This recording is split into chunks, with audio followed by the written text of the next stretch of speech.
Hello guys, welcome back to yet another video of Java programming series. Previously we have seen how to write a sample code on Visual Studio Code and we have printed hello world onto the output screen.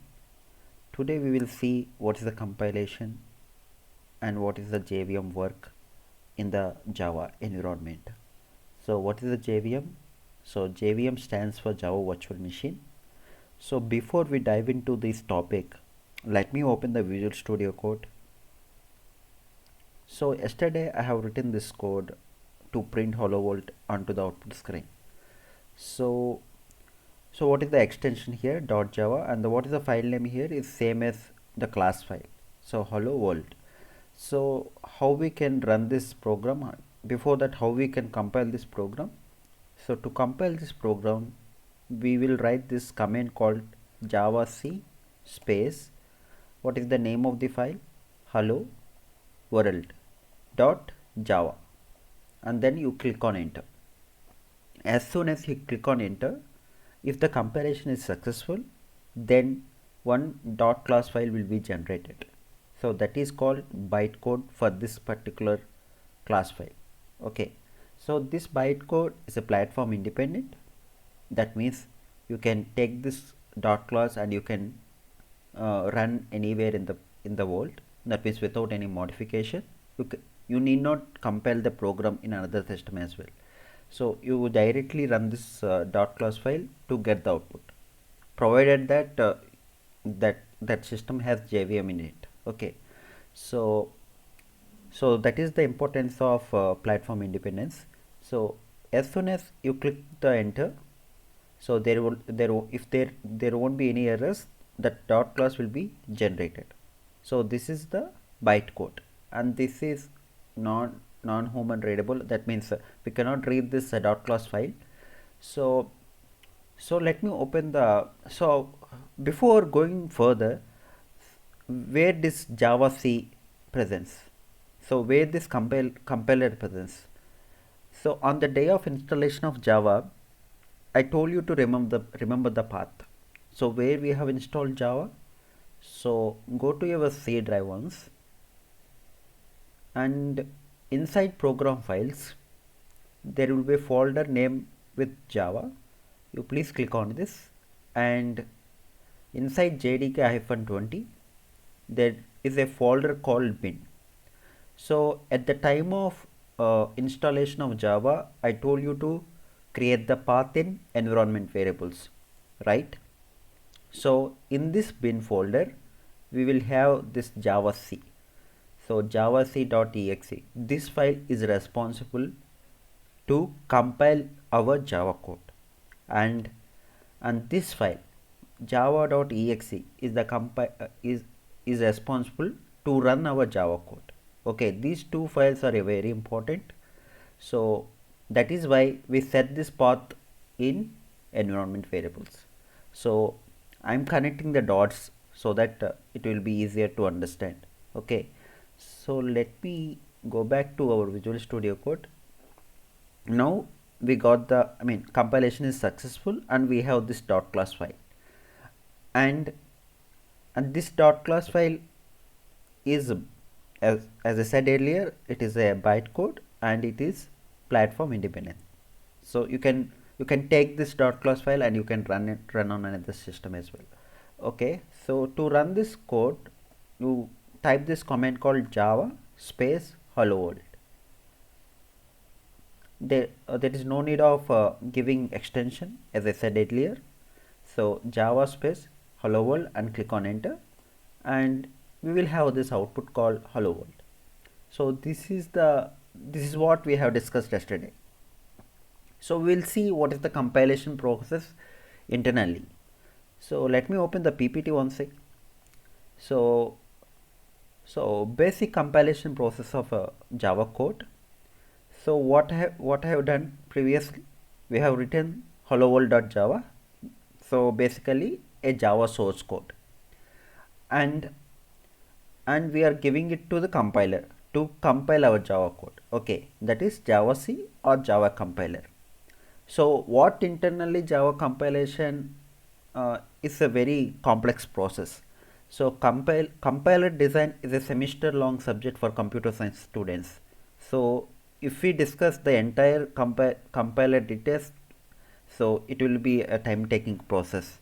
So and that this is out of the scope of programming tutorial. So as of now, uh, you please make sure that if we compile this code, our if there won't be any errors, we will have this bytecode. So this much of knowledge is sufficient. So we will proceed further. So how the internal things of compilation, that is out of the scope, out of this course. Okay. So no need to worry about how the things in compilation. So if you want, you can dig deeper. So there will be a compilation process in compiler design. You just search it in the Google and go to images, and you will have this picture from Geeks for Geeks.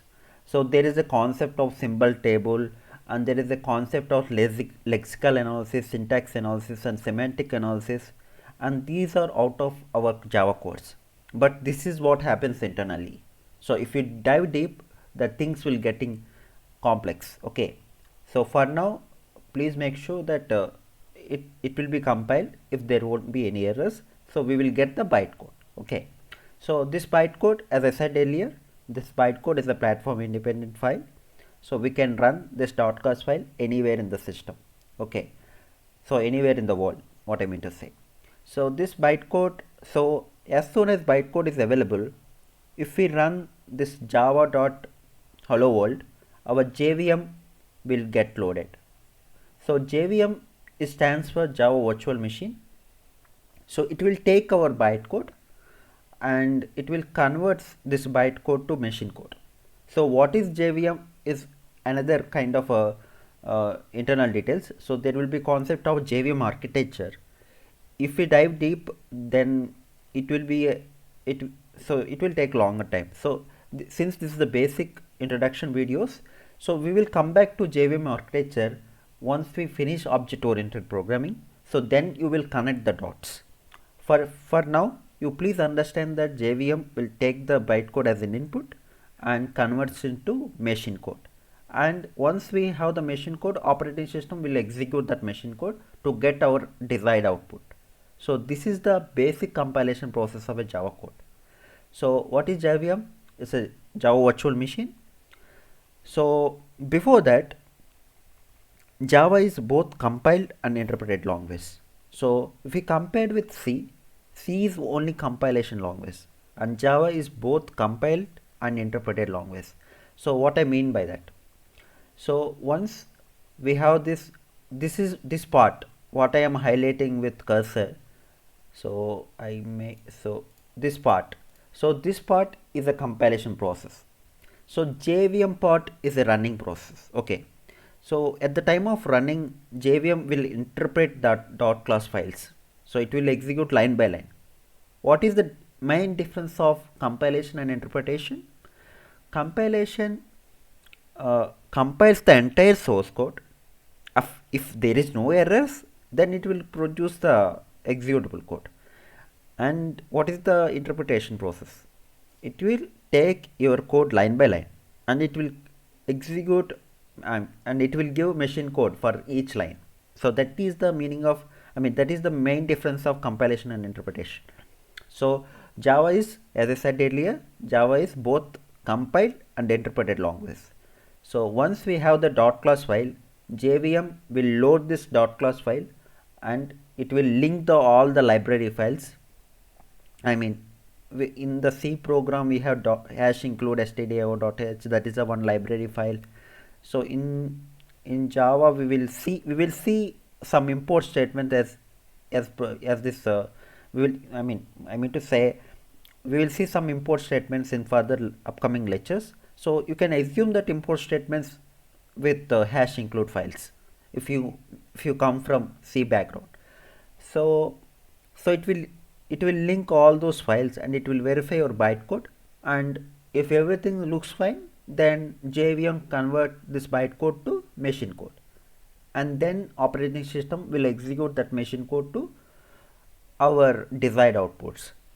So that is the basic compilation process of Java code, and we will come back to JVM architecture once we finish the object oriented programming concepts.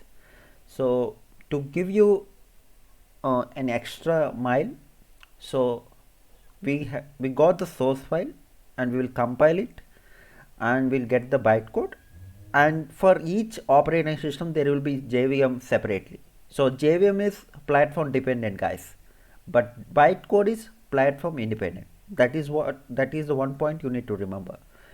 So currently we are on Windows, so JVM will be different from JVM in Mac. Okay, so correspondingly the machine code instructions will vary from platform to platform. Okay, so this beautiful image is taken from this website called Tech with One. So I'm giving the credit to this wonderful website. So this is the basic of how the compilation takes place in Java code and basic running of Java code. I hope this video is useful. We'll see in our upcoming lectures. Thank you. Bye bye.